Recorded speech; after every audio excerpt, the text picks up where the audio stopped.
Hey everybody, it's Tafony here once again, and today I am rambling about the Endorphin.es Furthrrrr Generator. It is a 30 HP complex oscillator for Eurorack. It is Buchla inspired, as most of them are, but it has a lot of other tricks up its sleeve, and we're going to get into all that. But first, some quick housekeeping. I want to get out of the way. I'm not affiliated with Endorphins. I purchased this used here in Vancouver with my own money. This isn't journalism. I'm not trying to sell this to you or present it to you or assess it for you. I'm just here to make a video blog of sorts about my journeys in music hardware. And more importantly than all of that, it sounds like this.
Okay, if you're here, you probably are familiar with complex oscillators, but just the quick recap of my understanding of them anyway. So generally inspired by Buchla complex oscillators, the 259 I believe is the number of those models.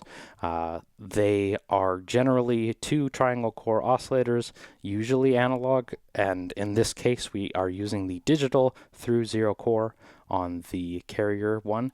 I think there is an option if you want to have the non-through zero analog one on this one, but I believe most of them at this point, at least all of them that I've seen in the wild, including all the videos I've seen demoed, they always come with the digital through zero core, which is what we're using today. I don't have any opinions on it. I haven't tried the analog version because it would require recalibration to compare the two. So we're just to get that out of the way, we're using the digital core one today, and that's just dandy for me. I don't have any qualms or gripes about that.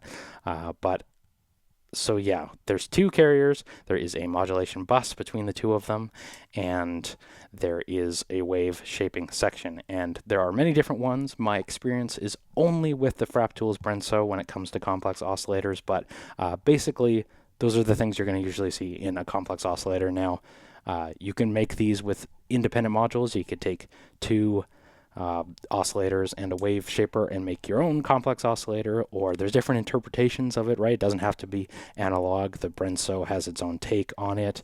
Those are analog, and this one is not analog, right? So the IntelliGel Shapeshifter is a completely wavetable based complex oscillator, right? So like it's a very loosely defined thing. The SSF Zephyr, which I had before, describes itself as a complex oscillator, but it's only one oscillator, right? So bring your own modulation in that case.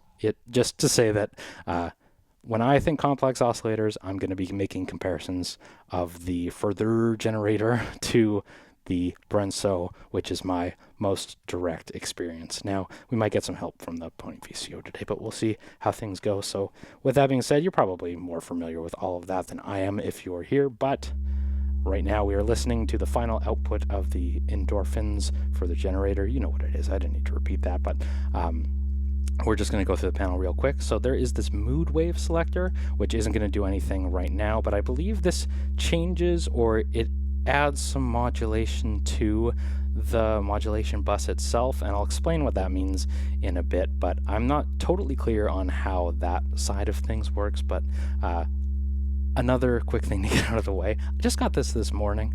I love complex oscillators, and we're going to explore it together, but I'm no expert in them. I'm no subtractive synthesis legend. I'm no subtractive synthesis competent person even, so, but we're just gonna have fun.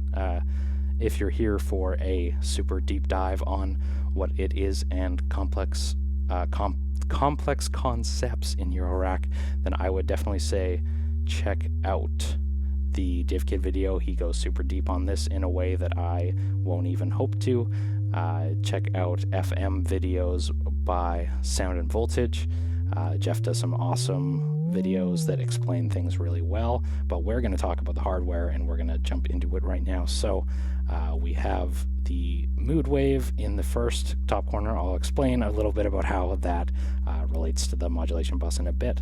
There are independent outputs for the modulation voice. We're just going to listen to those here for fun. So yeah, there is your sine wave, there is your sawtooth, there is your square wave, and then you can patch in an external source too, which is interesting because it'd be cool to take like a wavetable or like a complex voice on that side, which is, you know, an interesting idea, but we probably won't get into that today. But you can also sync it. There's hard sync, soft sync. There is a switch here to go from LFO to audio rate, and when you're in the low range, it'll show you the pulse, like the amplitude of it, because it helps you know what your modulation is when you're not listening to it, right? So when we're in the LFO mode, you see it pulsating.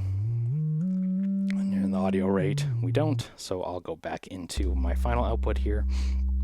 Then you have choices over all of these things here. So balanced, I believe this is the ring mod, this is amplitude modulation, and I think you need to have, oh maybe not, I was gonna say you need to have both enabled to do some of that ring mod stuff, but we'll noodle with that in a bit and find out. There is the FM, there is the further, yes, 258, not 259, 258 is the wave shaper on the Buchla module.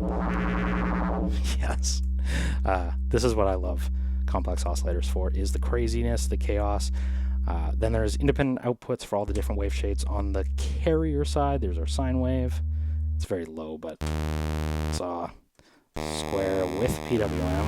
Yes, again, love my PWM. And then there is a noise output as well, which is super useful. I don't think there's a way to mix that in though internally, so but you know, if you're using a mixer down the line here, which I am, you can bring some noise in that way, which is super appreciated, because I don't think many other complex oscillators have noise on board. Correct me if I'm wrong. But okay, then wave shaping section.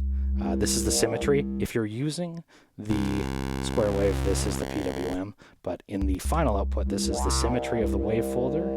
Then this is the, sorry, I need to look up on here because it's blocking. Symmetry, order, further. And it gets really deep. There is a good explanation in the manual to check out if you want to dive super in depth in those. There's this illustration with a cat in the toilet. I don't know. There's a lot of even versus odd harmonics that I won't have time to cover all of this today, but just know the wave shaping section here sounds really nice, and it is very Buchla inspired versus the Brenso, which I felt was like it's deeper and it's its own thing. Yes, and I just want to jump ahead quick here and just to say that like the joy of complex oscillators in Eurorack 2 is that you can just like modulate this on board.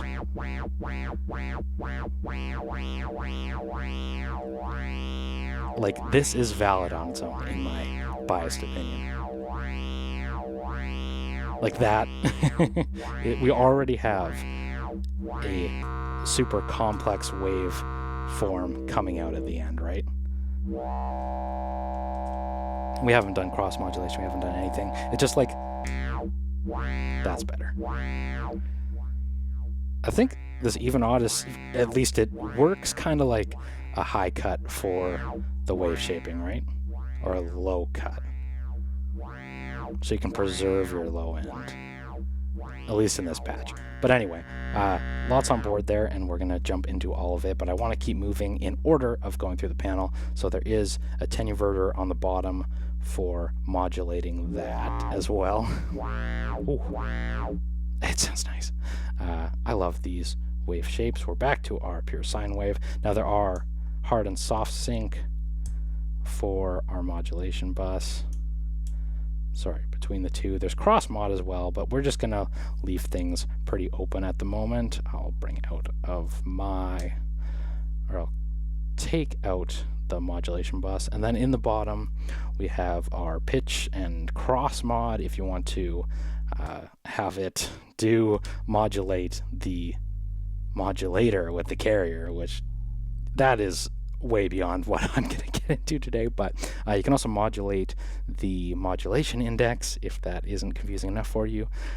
Modulate the, sorry, that's where the volt per octave is on this side. You can also do FM externally here, but I think we just want to start jumping in and doing some crazy noises, as I really love to do with complex oscillators. So hopefully you can see in the video we have a mixer.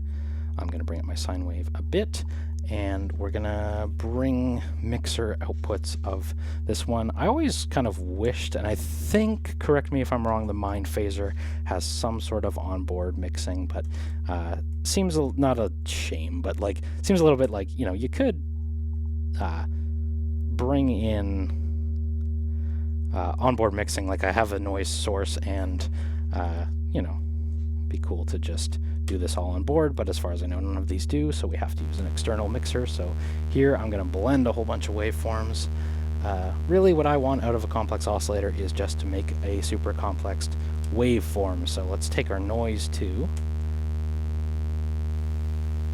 just bring in a hair of noise for fun. Wave shaping of all of these. Oof.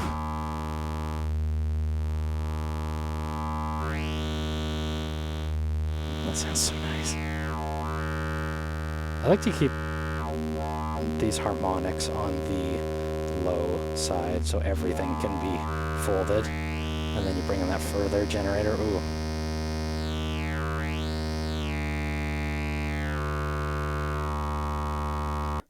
Oh my god, my ears are bleeding. Have to switch over to the other recording setup for that clip. So let's go again now. Back into the wave. Maybe I'll just bring this out a hair so you can see the mix that's going on. We want, first and foremost, to have our final section cranked, and then we'll just mix in some other stuff to give it some more oomph. Here's the noise section. I do like a little noise, but not a ton, so we'll just bring in the hair of it, and then lots of our square, sorry, not our square, lots of our saw wave. And then that sine wave is going to sound pretty similar at the moment, so maybe we'll just, this is just like an unwave shaped sine wave in the first input. So the more you bring it in, the more that unmangled noise comes in. So let's get into the meat and potatoes. Balanced. So you enable and disable the modulation on this side, and then you select the amount of all of them. They can't be independently controlled. I think that would be a level of nuance that would be crazy. Of course, you can patch things out of our modulator into their dedicated inputs on the other side, but just know that you turn on the enhanced, and then you can bypass everything with this mood index. But that's how that works. If we do amplitude, frequency, or all of them, they're all controlled by the one knob. I just wanted to make that clear because I didn't realize that before I got into it before. And god, this is going to be loud. Okay, so if we do low range and bring this in, and then, sorry, bring in balance. So this is amplitude. This is, sorry, balance is the ring mod section basically. If you bring it in, we're going to get some of that ring mod E sync stuff. Amplitude modulation. I'll bring out some of the wave folding just to make this a little more simpler while we go through it, but final output.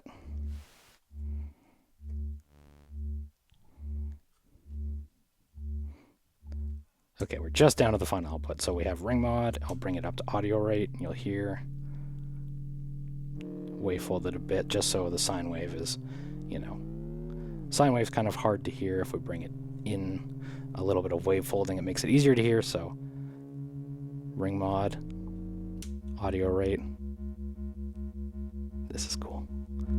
Turn it up a little bit. Amplitude modulation. But I think you want to do audio rate for that. That actually sounds really cool. Amplitude modulation, ring modulation. And they call it balanced and amplitude. Both. Balanced, amplitude, both. Right? So, sounds very cool. FM is generally what we're here for. And let me turn this down a bit. FM's usually what you associate complex oscillators with, or at least I do, so let's bring that in. Yes. At LFO rate on the modulator side, we get some like vibrato or portamento, I guess, although the oscillator isn't moving, but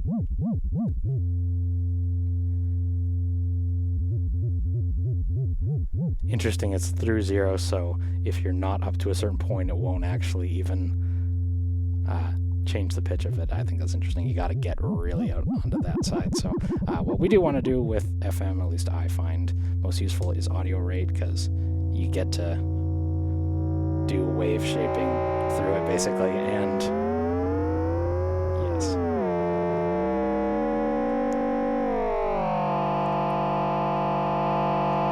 I'll bring in some of that sine wave, unmolested one. So we don't lose our fundamental, but then we'll bring in some wave shaping too. It's going to get loud. Yes. Yes. Add some triangle. A little noise just to make it even crazier. And if I could say something real quick on the build quality front.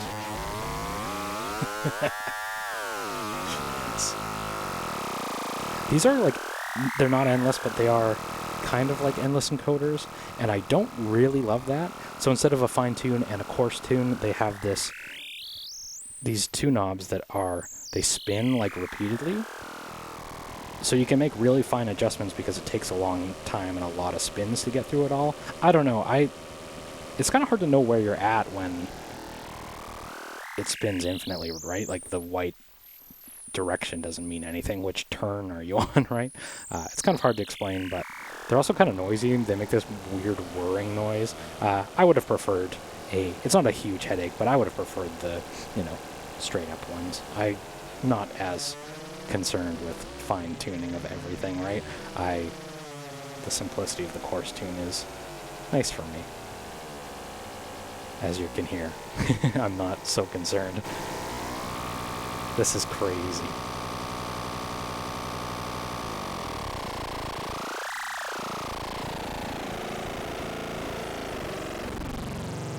Yeah, and using the modulation bus, you can set the amount, right? And I want to show you here maybe let's get down to a less crazy patch. So right now we're only hearing the output of the final output that's through the wave shaper. I'll take off our wave folding. Back to our sine wave. If I bring in my FM, yes, that's nice. A little bit of wave shaping, right? This is a very nice complex sound that I like in a complex oscillator. So yes. But then, so there's mood wave, and it adjusts the way that things are handled in the mood index, which is our modulation bus. And I'm kind of lost as to the specifics of how that works, but it adds a level of sound design that you can come in here and say, okay, well, this is my FM, but what am I doing on the side of the Moog wave to wave shape the other pieces. So random sounds a little too crazy for me. Like I'm losing that high-end harmonic, so I want to go into square. Oh, that's kind of cool. I think you want to be in the saw territory, though.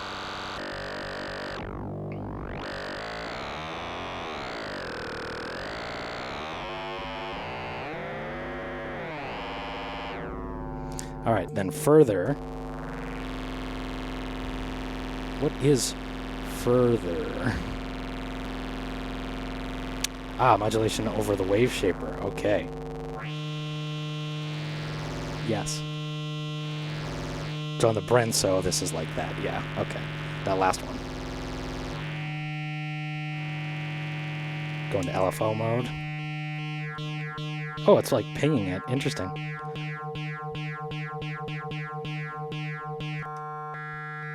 Random.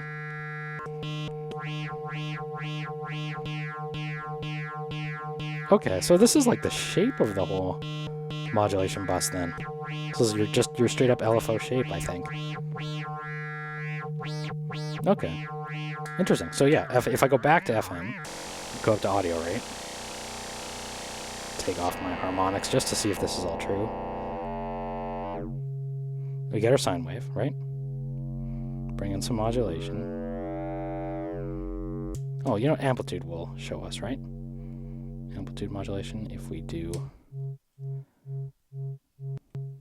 Yeah, okay. So this is just the wave shape of the entire modulation VCO. Interesting. Okay, so yeah. Interesting. I don't think you can select the wave shape or the wave form on the Brenso, so that's interesting. Cool. Okay, so let's get back to where I was on the further side.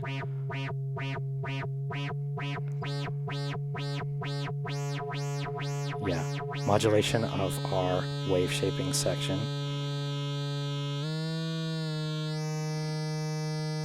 Okay.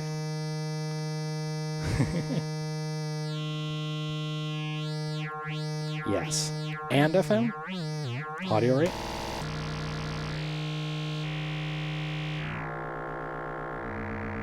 And this is what I love about complex oscillators, right? There's just like so much chaos on board and so many different sounds to explore, right?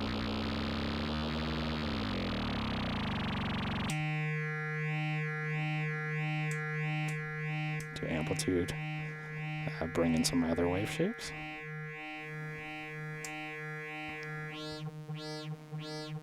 Audio rate.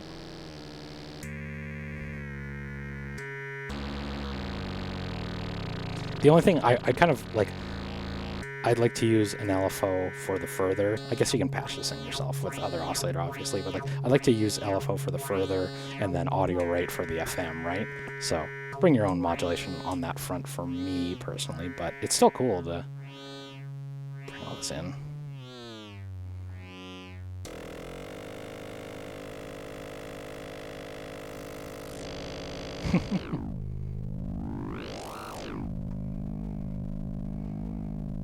If you're a noise artist, I feel like you could just... I think in the blush response video on a different... Maybe it was on the Brenso, he was talking about like, you could just do a whole noise set on just wave shaping, mangling it. I haven't even run this into a filter here yet. Yeah. And I think that would be totally valid, because, I mean, if you're into synthesizers, just hearing some of the sounds, at least for me, maybe you have actual taste, but that just, like, yeah. So good. So good. Now,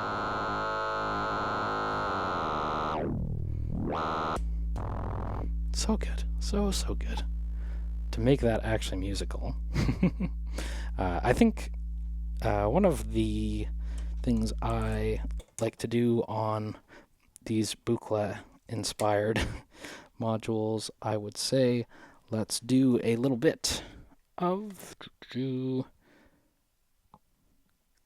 low pass gating, because it sounds very good. think sending low-pass gates, like super complex waveforms, it just really like tames it into something really enjoyable in my biased opinion. So what does that sound like? Wish there was a trigger button on board to hear, but we're gonna put together a sequence instead. So patching in volt per octave to our carrier, which should come out of here actually. Sorry, one moment. Volt per octave into our carrier. We're going to send it a sequence. We're going to quantize said sequence, getting out of here, and then we're going to send some gates to our steady state gate through the excite input. Now the oscilloscope is going to stay on the output of the module, so you won't see some of the stuff going on the other side, but that's okay. Let's take our gate out, hit play. And we hear nothing. Why is that?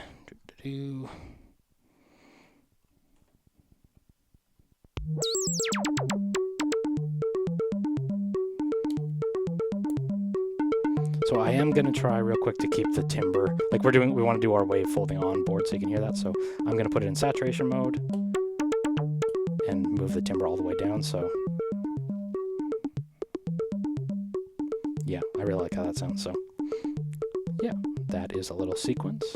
And because this sequence is so dense, I'm going to slow the BPM down so you can hear it ring out. Now I am going to bring up the decay a bit.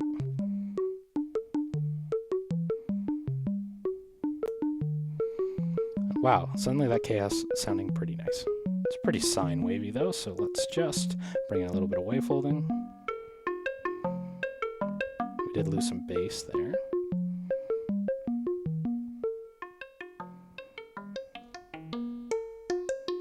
But we do have a nice lead, that's for sure. Modulate our FM bus. Sorry, modulate our wave shaping bus.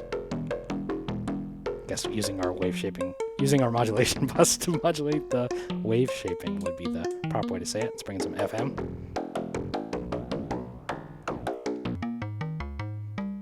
I really like keep the wave shaping section down really low and then use your modulation bus to move it, right? Amplitude mod.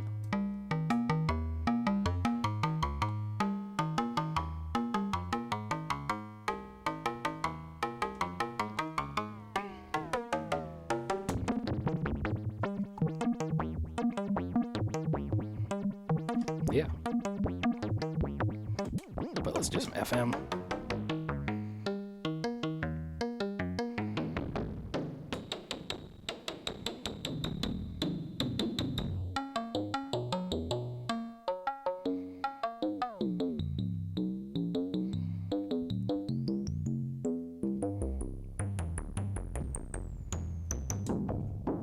Let's take our wave shaping out for a moment. Just get down to the final output so we can really hear what's happening.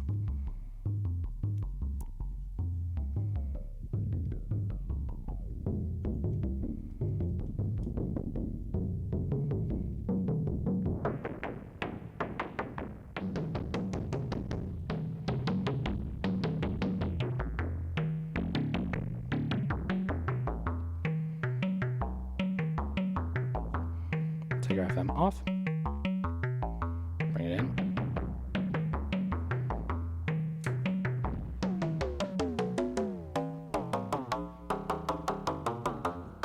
I feel like I've tuned this up so high is the issue, yeah.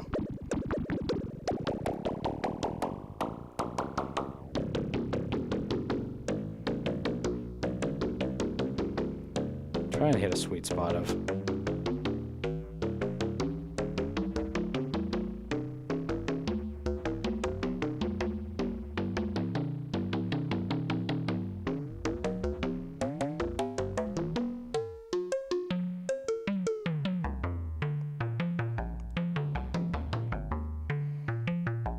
yeah, that's nice.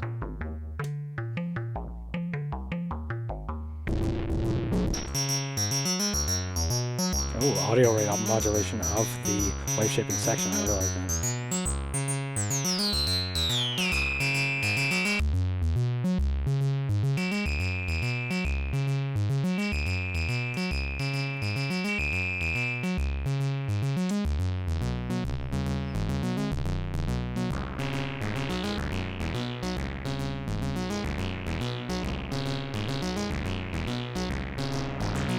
yeah, this is the stuff I'm here for.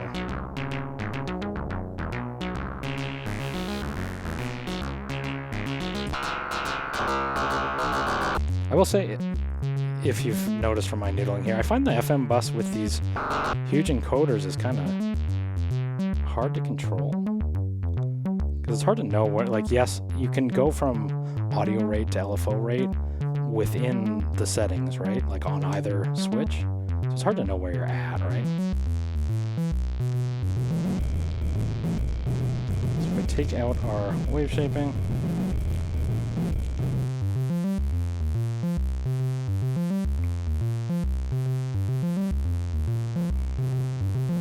Bring in our FM.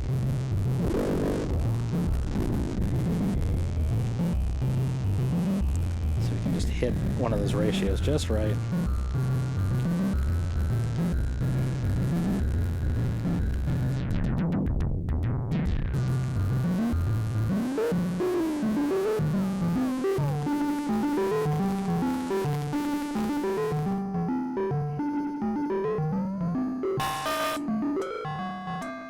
Put them all on.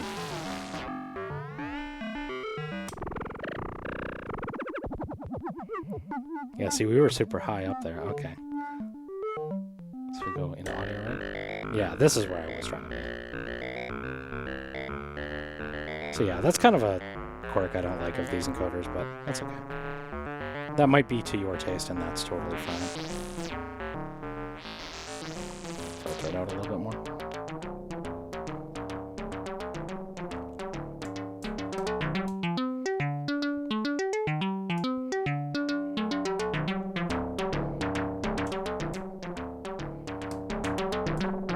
Yeah.